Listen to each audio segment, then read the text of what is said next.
Hey, I just wanted to start this video by saying thank you for being a subscriber. Thank you for clicking the like button. It's always much appreciated. I've got new equipment today. I'm going to mention it in the video, but I just want to say thank you for being here. Thank you for being part of this journey with me. ShockBox is all about just sharing my love of technology with you guys, and I couldn't be more appreciative of you guys. So thank you very much. Enjoy the video.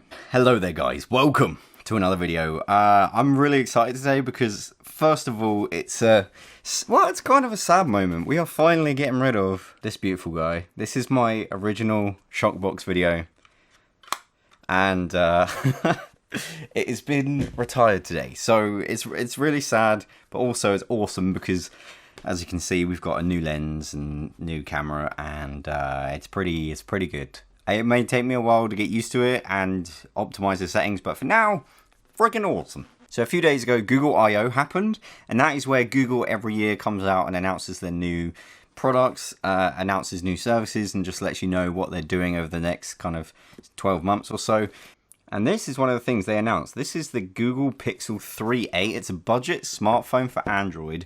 That's $400, $399, or £399, which is insane, because what this does is completely changes the game in terms of what you can get for your money.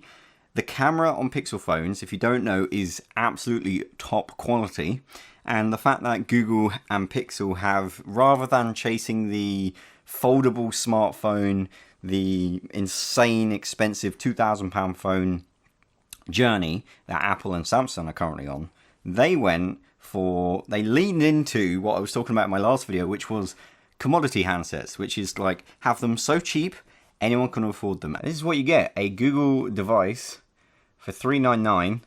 That is absolutely just insane value for money. It's crazy that I'm saying $399 is insane value, but compared to an iPhone, which I've been using, this is my iPhone XS Max, 11s Max. Are we on 11 or 10? I can't remember. It doesn't matter. But here's a top secret about me. My favorite phone ever, and still is to this day, the Google Pixel 2 XL. Because it's light, it's the right size, it does everything I want it to. It is such a perfect phone. I wish they just sold it indefinitely. The only slight criticism I have of that phone is the screen. This fixes that. It has a better screen, it has good battery life, it has the same camera, if not better, and it is just, I'm so excited to see if this is going to be my main daily driver and actually replace my iPhone XS, 11s Max. Because, I guess 10. Yeah, we're on 10, yeah. So here it is. Here is the Pixel 3a. I don't know what A stands for. Average pricing. I guess they didn't want to call it the 3 Lite, because that would imply it's not as good. 3a kind of implies it's a different version, but it's kind of hard to understand what that is, and the only thing I can tell of is the price, so that's good. So we've got two little tears here. Ooh. The box, first of all, isn't glossy. Actually, the box itself, even the box feels cheaper. So they are scraping every cost as wherever they can. It's kind of interesting to see. Like, the box isn't glossy. Here's an iPhone box, and it's all like, I mean, you can't really tell on the camera, but this one's like shiny, glossy, has like nice print, and this not so much. It's a lot smaller. Anyway, I know it's not a big deal, but you can see on the back there, they're kind of showing, like, this is lifestyle, and I guess it's kind of appealing to a more wider audience, which I mean, if you're looking for a budget handset and you don't want to buy a pre-owned handset, this is the one to buy, because I think, but we'll see. If this is as good as I think it is, go out and buy it tomorrow. Ooh, nice. Wow. Ooh.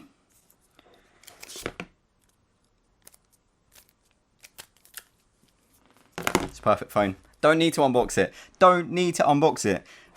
This is actually the perfect phone. Here's why. It's light and it fits in my... it fits in my hand so nicely. Okay, so let's see what's in the box here. So what's in the box here? We've got the little transfer cable. So this is just a little device that allows you to transfer your iPhone to your Android device. We've got a lovely USB-C cable, USB, all the things. I've got a video coming out fairly soon, which I've planned, and it's in the road of production. USB-C all the things, please. It's important. And also, Apple, take notice, we've got a fast charger, which Apple don't supply. Like I said, everything, like I'm wearing an Apple Watch, iPhone XS Max, MacBook Pro. They don't give you freaking expensive charger. Anyway, so yeah, just some documentation, the little tool. You don't care about that stuff. What you do care about is what I care about, and that is the phone. And that is the phone, which we have here. So form factor wise, this feels so nice and light compared to my XS Max. As I said, it feels so light. A lot of people are saying this is a reason not to buy this phone, that it feels light and cheap. I wouldn't say it feels cheap. I don't like it. So, oh, the best part.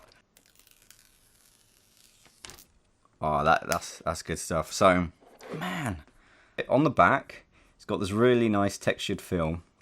It's got a glossy bit at the top here. Here's your one camera lens up here. On the bottom, you've got a USB-C and then a speaker grill and where you talk and make noise. On the front, you've got you do have a bezel, as you can see, but like honestly, I don't care that much. So as you can see there, you've got like a speaker grill on top, and you've also got the cameras. You've only got a single front-facing camera, rather than the wide angle front-facing camera, which actually, honestly, is probably the only thing I miss from the regular 3 pixel. And that's one thing I would have wanted, but hey, never mind. Can you see on top there, there is like a speaker grill type thing, right? On the bottom, you don't have it. And for me, this is huge, because the one thing I didn't like about the 2XL, it's my favorite phone by far. It's like, I should be using it, I don't use it. It's got the speaker grill on the bottom, and with Android's new, what you'd be doing is you'd be flicking up like this all day and putting your finger in the speaker grill. And over time, that speaker grill gets grimy. But now, it's slippery smooth. Okay, here's the thing. The back does have a plastic feel. But so does this camera. Like, this camera feels like plastic, but it's a beast, right? So there's a couple of things to note. Here it is all set up. Actually, I still really like it. The reason why I got the 3 rather than the 3A rather than the 3XL is because the pixel density is much better on the smaller phone, which means it looks a lot sharper, which means it's a lot nicer. So I'm gonna, one thing here. Oh wow. Oh, and the one thing I like, it becomes less of a, I really struggle to type one-handed on the XL. I can do it, and I will do it, but it doesn't feel as comfortable as writing one-handed with this. It's so much nicer. Let me try the typing. Feels good. We've got the fingerprint reader on the back. We've got an orange button for this model, actually. I didn't really point that out. But the fingerprint reader is just so fast. And a lot of people also like the really stock Android. It's mad. I'm going to compare the speakers between this and the iPhone S Max here. So let's give this a go. Okay, so here's the deal. It's not as rich as the XS Max, but if I wasn't comparing, like before I compared them, it sounded absolutely fine. Like if you're really going to be scientific and compare the two, this does sound richer, and I think most people wouldn't be able to tell the difference. I can tell the difference. It's more than fine. The speakers on this are great. Obviously, you're not going to be banging out tunes on a little phone, but in terms of just listening to stuff, in terms of just putting on some tunes in the background, or watching a little YouTube video, this would be absolutely fine. Number one, let me know what you thought of this video. We're nearly at 6,000 subscribers, but I feel like our setup for 6,000 subscribers is a little bit overkill. Like £1,000 microphone, £6,000 camera, £2,000 camera. Me. It's the most beautiful package you've ever seen. R.I.P. this. It's a little baby. And I didn't actually kiss it then. I'm so happy with the setup right now. Okay, all in all, this is just the best phone If you want a phone that's practical and you're not someone that cares about the iPhone tax brand, and you're really not one of those people that has to have the latest and greatest, you just want something good and reasonably priced, this is the phone for you. I'm sorry, Google have nailed it.